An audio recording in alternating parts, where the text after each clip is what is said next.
सांगाल? काय नियोजन आहे? नमस्कार शेतकरी बंधूंनो, मी सदाशिव पाटील, तालुका कृषी अधिकारी हातगाव.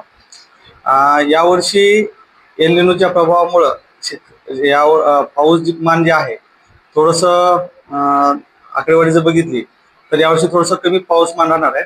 त्या धर्तीवर यावर्षी कृषी विभागामार्फत प्रत्येक गावामध्ये आमच्या सहाय्यक कृषी अधिकारी, मंडळ कृषी अधिकारी, तालुका कृषी अधिकारी, उपकृषी अधिकारी यांच्या मार्फत मोहिमा सुरू आहेत.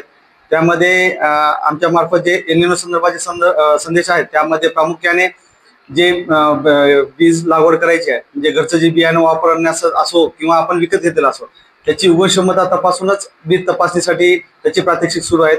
त्याचबरोबर बियाण्यामध्ये बीज प्रक्रिया जे आपण जसं बाळाला आपल्याला डोसची गरज आहे त्याप्रमाणे जर बीज प्रक्रिया जर केली तर त्यामार्फत आपल्याला ते पण करता येईल.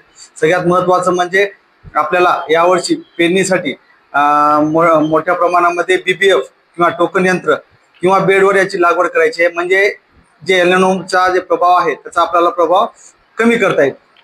दुसरी महत्त्वाची गोष्ट, आज सद्यस्थितीमध्ये जे वादळी पाऊस सुरू आहे त्याला मान्सून न समजता शेतकऱ्यांनी पेरणीची घाई करू नये. जोपर्यंत आपलं पाऊस मान जे आहे जे 80 ते 100 mm पर्यंत पडणार नाही तोपर्यंत शेतकऱ्यांनी पेरणी करू नये असं आवाहन मी कृषी विभागातर्फे आपल्याला करतो.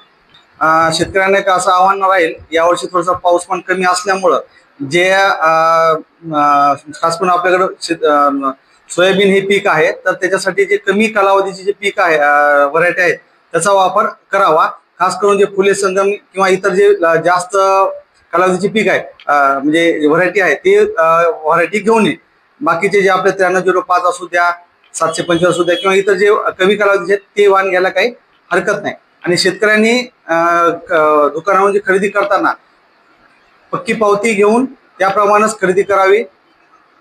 आणि जर काही तक्रार असेल तर तालुका कृषी अधिकारी किंवा पंचायत समितीचे कृषी अधिकारी किंवा कृषी अधिकारी यांच्याकडे आपण या संदर्भात तक्रार आपण देऊ शकता. तर आपण तालुका कृषी अधिकारी कार्यालयामध्ये पण देऊ शकता किंवा राज्याचा एक टोल फ्री नंबर पण आहे, तो नंबर आपल्याला हे करता.